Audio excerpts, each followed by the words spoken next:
Welcome to TradeNBI.com. This is John. This reports for the second. Well, that was an interesting little FOMC. The Fed really desperate to ease, but realizing they can't because of where things are at with inflation.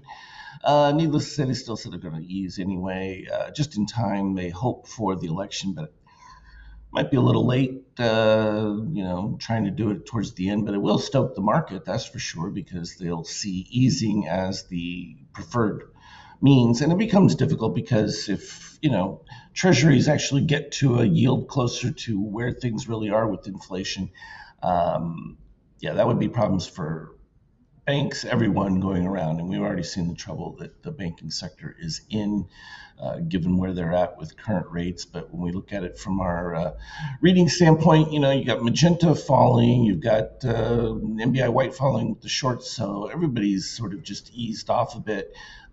Cyan rising from a DOC standpoint, but the falling orange, that's enough to keep things going. And you can see the steel rising here on the NASDAQ. Of course, there's been no reset. So again, this is what we were talking about. No expectation that, when selling starts, supports will be able to hold within that. But an improved shakeout here would give you that second higher pivot, which would be equivalent to a P2 pivot that we look for, and that would be enough to begin to propel things. So again, that 50% is going to be a critical number for the market get back up to. If it's unable to reach those ranges, or if we see an orange pivot to the upside from a daily, that's going to be super negative. And of course, we'll be able to follow that from intraday readings first.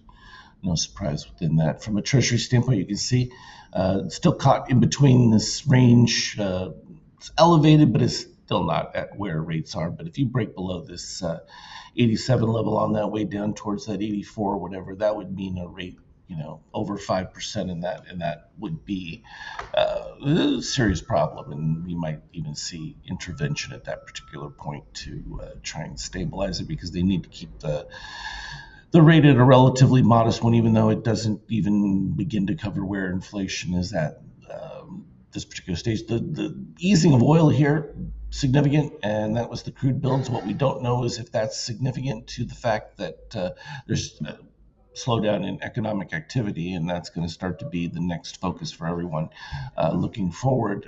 It's interesting because you see that Russia's having refinery issues with being bombed by Ukrainians, and that's going to create other supply issues. To what extent, too early to tell at this particular stage, but it's definitely something to pay attention to and the effect that will have. The Fed easing definitely supporting the euro at this particular stage, but more importantly, it's that drop off of oil that's really going to drive the euro at this particular stage, so they don't have to convert euros into dollars for oil. When we're looking at gold from its standpoint, despite all of that back and forth selling, gold still going to continue its push higher. It's no question the alternative is there, and if the Fed is going to go to the easing route, you're only going to see gold continue to rise from that standpoint. The shocker for everyone, seeing crypto fade back, but literally it's just about filling the positive extremes. So doesn't really shock us in any way, shape, or form. In fact, shorts still lead on that from an MBI standpoint, though. We're getting into an oversold category that's going to create an automatic little bounce back regardless.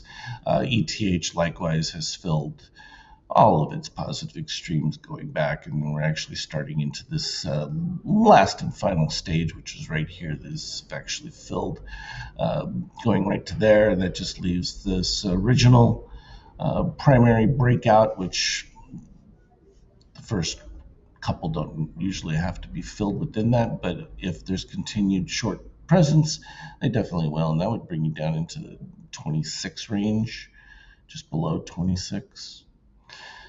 When we look at it from an intraday, we had just the right configurations. Magenta overtook at the 23%. That was all good from there. And then, of course, chairman spoke, and everything got huge from that standpoint, and just crumbled accordingly.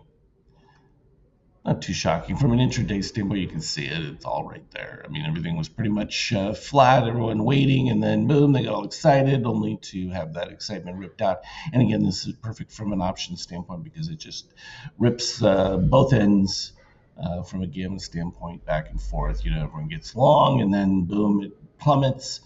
They get cut out, and it flips back around. And you can see it in the post market here. We're moving back up. So currently almost plus 30 back on the situation. So it's filled back a strong majority of that. And that's the kind of volatility that we were expecting for the month. So I don't see that abating anytime soon because, again, everyone's going to be feeling for direction and trying to build some momentum in one way or another. It's just a matter of following the readings from there and going with it. That's the long and the short of it for now. As always, though, trade well. We'll talk again later. Anything relevant, I'll put it on the Skype chat.